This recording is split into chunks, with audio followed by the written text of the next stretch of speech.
BNP কর্তৃক আয়োজিত আলোচনা সভার সম্মানিত সভাপতি, বাংলাদেশ জাতীয়তাবাদী দল জামালপুর শহর শাখার সংগ্রামী সভাপতি, শহর বিএনপি সংগ্রামী, জেলা বিএনপি সংগ্রামী সহ সভাপতি লিয়াকত ভাই উপস্থিত রয়েছেন। আজকের অনুষ্ঠানে সম্মানিত প্রধান অতিথি বাংলাদেশ জাতীয়তাবাদী দল জামালপুর জেলা শাখার সংগ্রামী সাধারণ সম্পাদক, জাতীয় নির্বাহী কমিটির সম্মানিত সহ সাংগঠনিক সম্পাদক এবং আগামী জাতীয় সংসদ নির্বাচনে জামালপুর সদর ৫ আসন থেকে যিনি ধানের শীষ প্রতীকে নির্বাচন করবেন, আমাদের আপনাদের সকলের প্রিয় নেতা অ্যাডভোকেট শাহ মোহাম্মদ ওয়ারেস আলী মামুন, উপস্থিত জেলা বিএনপির সকল স্তরের নেতৃবৃন্দ, সকল অঙ্গ সহযোগী সংগঠনের নেতৃবৃন্দ, শহর বিএনপির নেতৃবৃন্দ এবং উপজেলা বিএনপির অন্তর্গত বিভিন্ন ইউনিয়ন থেকে আগত সভাপতি, সাধারণ সম্পাদক সহ নেতৃবৃন্দ, উপস্থিত ওয়ার্ড বিএনপির নেতৃবৃন্দ, সবাইকে আজকের এই বুদ্ধিজীবী দিবস উপলক্ষে আলোচনা সভায় সবাইকে সালাম জানাচ্ছি। আসসালামু আলাইকুম।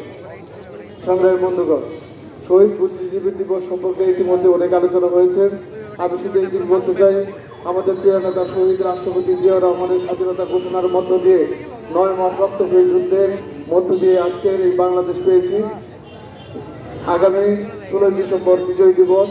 এর আগে যখন ওই পাকিস্তান হানাদার বাহিনী জানতে পেরেছিল যে বাংলাদেশ স্বাধীন হয়ে যাচ্ছে, স্বাধীন হবে, তখন এই দেশের বুদ্ধিজীবীদের হত্যা করে মেধাশূন্য করার জন্য চেষ্টা করেছে এবং বুদ্ধিজীবীদের হত্যা করেছে। আজকে সেই বুদ্ধিজীবীদের প্রতি গভীর শ্রদ্ধা নিবেদন করছি। তাদের আত্মত্যাগের বিনিময়ে বাংলাদেশ স্বাধীন হয়েছে, মুক্তিযুদ্ধে অংশগ্রহণ করে শহীদ হয়েছিলেন, সেই শহীদদের প্রতি শ্রদ্ধা নিবেদন করছি।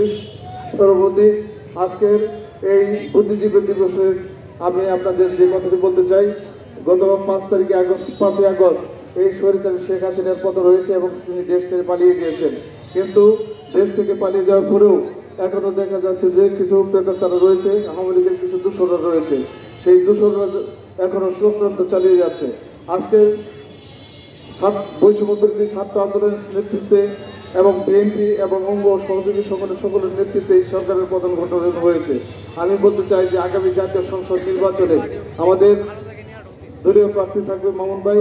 মামুন ভাইকে বিজয়ী করে আনার জন্য আমরা কাজ করছি, শহর বিএনপি কাজ করছে। আমরা বিশ্বাস করি আগামী জাতীয় সংসদ নির্বাচনে মামুন ভাই এই বিষয়ে বিজয়ী হবে এবং সকলকে এই জাতীয় সংসদ নির্বাচনে মামুন ভাইকে বিজয়ী করার লক্ষ্যে কাজ করার আহ্বান জানিয়ে